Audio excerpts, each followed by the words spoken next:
Georgia's head coach Kirby Smart was in the news yesterday for saying something that I thought, as I told Dave, wasn't very smart, which was he was asked about Georgia playing the first ranked team all year in Kentucky. And he said, well, in my opinion, everybody in the SEC should be ranked, which I'm like, seriously, you're going to say that this year when the SEC is clearly down and there's still Vanderbilt in the SEC? What were your thoughts on Kirby Smart saying that? It was just dumb coach speak. I mean, clearly not everybody in the league deserves to be ranked. There are a lot of teams in the league that have a losing record. You're not going to rank Arkansas. You're not going to rank Mississippi State. You're certainly not going to rank Vanderbilt. So I took that as a coach that not only, well, he said something stupid, but I think what he's trying to do was to say, hey, the SEC is better than you guys think it is. You know, y'all are talking about how we're not as good. Well, we got all these teams that ought to be ranked. No, Caleb, you're right. The SEC is not as good as it's been. It doesn't have the elite teams that it did. To me, Georgia's more beatable than it's been in 3 or 4 years. Alabama is hamstrung by their quarterback situation. They're not as good as they have been. They're not the powerhouse. So there's a pretty good chance that Georgia and Alabama are going to lose to somebody in the regular season along the way. But, yeah, that was just a dumb statement by Kirby Smart. Nobody believes it. And if you gave him some truth serum, I think he'd tell you he doesn't believe it either. Yeah, if you were going to be more honest, I would have said, if I were Kirby Smart and I were an honest person as a head coach, I would have said, well, I don't know if Kentucky's legitimately ranked. Are they ranked in name only, or are they ranked because they got a 5-0 start, playing nobody really good? Wouldn't that have been a better response? Well, no, because that would have fired up Kentucky. Now that would have been dumb too. So that would have been just as stupid as saying all of them should be ranked. What if he had said, I think everybody in the SEC should be ranked except Vanderbilt? How do you think that would have gone over? That would have been great. That would have been hilarious. But I mean, the reason if I'm being honest on truth serum, though, I'm saying there is an argument that maybe he could say that Auburn was a tougher test for Georgia than Kentucky, because Auburn on the road is tougher than Kentucky at home, I think, this year. I don't know what your thoughts are on that, but no, I think that, and as you know, that's a rivalry that goes back to like 1892 or something. I thought Auburn would give them a pretty decent game, but they gave them a better game than I expected. Georgia's been a slow starter. I mean, they were tied with UAB 7-7 into the second quarter. South Carolina led them 14-3. So this is not the same team with the same stinger that it had the last 2 years. That still doesn't mean they can't turn it on at some point. And when I think about that, I think about NBA teams. I'll see NBA teams just kind of lollygag through the regular season. Then when they get in the playoffs, boom, all of a sudden they start playing great. Maybe Georgia does that in the second half of the season, maybe against some of the better teams. They play more to their level and not down to the opponent's level.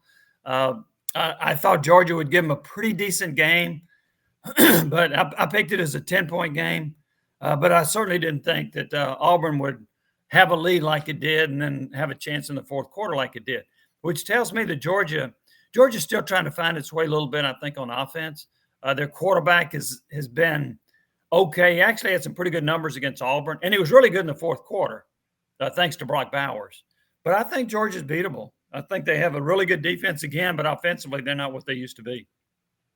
Yeah, I'm going to take it a step further because I'm seeing what Lamar Jackson right now is doing with the Ravens in the NFL. Todd Monken was a big loss for them at offensive coordinator, and I don't care what anybody says. I think Mike Bobo was a dramatic downgrade, honestly. Well, and here's the thing. If you look at it, and we had this question. I was talking to somebody about this earlier. So Georgia lost its quarterback and its offensive coordinator. Their offense is not as good, right? Alabama lost its quarterback, a Heisman Trophy winner, and its offensive coordinator. They're not as good. Tennessee lost its quarterback and offensive coordinator, and Tennessee's not as good. I would say the Tennessee issue has more to do with Hooker versus Milton than it does going from Alex Golesh to Josh Heupel. Heupel had success as a play caller at Missouri, Central Florida, et cetera. So, but those three teams are not as efficient on offense as they were a year ago.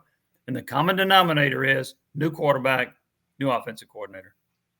Exactly. Meanwhile, the team Georgia is playing this week also has a new quarterback and a new offensive coordinator. Yeah. And that was a massive upgrade. And Jimmy, I'm a big Titans fan. And the more I watch Devin Leary at Kentucky playing better, I'm madder and madder that my Titans drafted Will Levis, because I don't know how he was so hyped up last year. He's nowhere near as good as Devin Leary is. The people that watched him the people that cover the SEC knew that Will Levis was not that good. He had a lot of physical skills.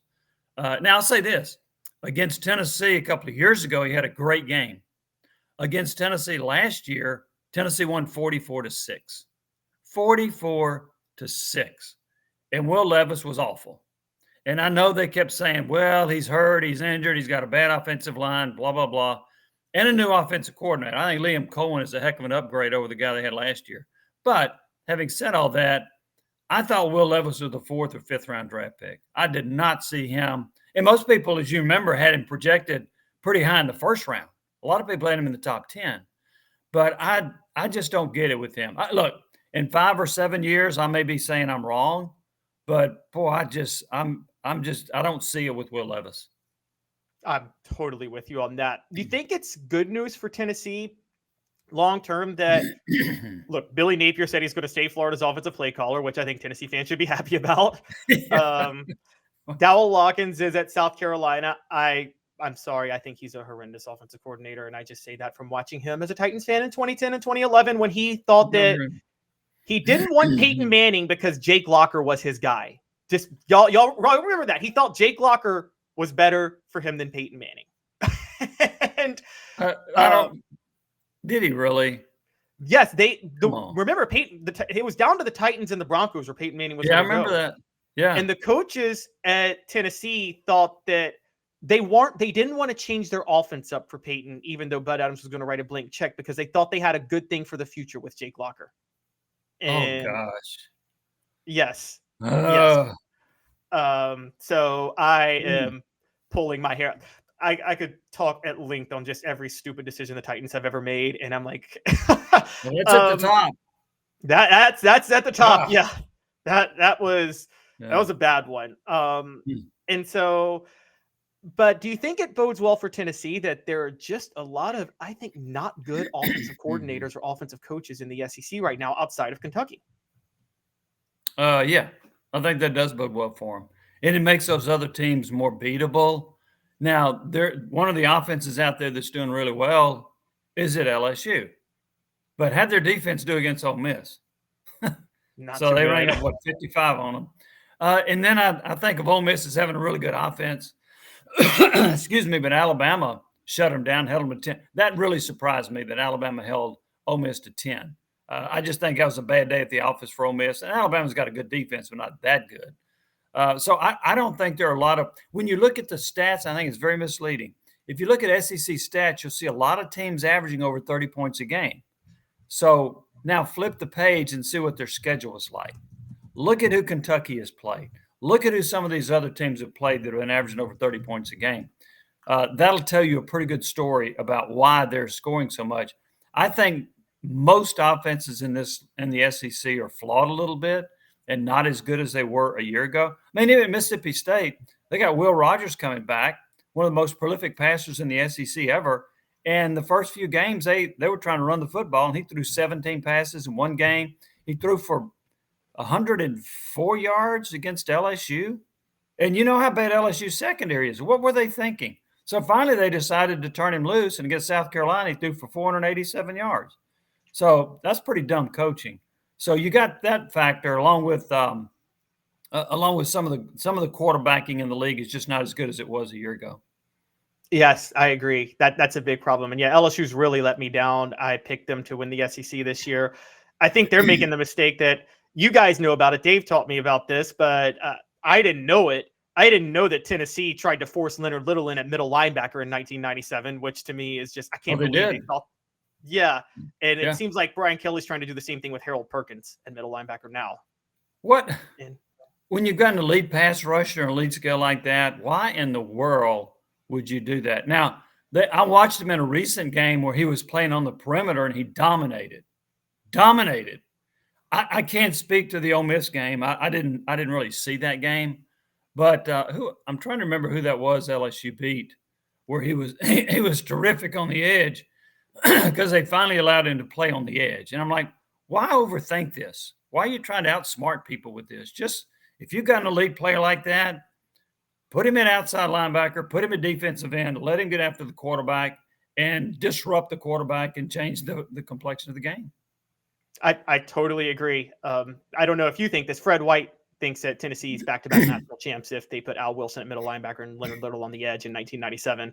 Not sure if they beat Nebraska, but well, I'm not sure either, but I remember having a discussion about, I asked a coach on the staff, why don't you play Al Wilson at middle linebacker? And he said, no, he's better suited for outside linebacker. Well, then they moved in middle linebacker and they won the national championship.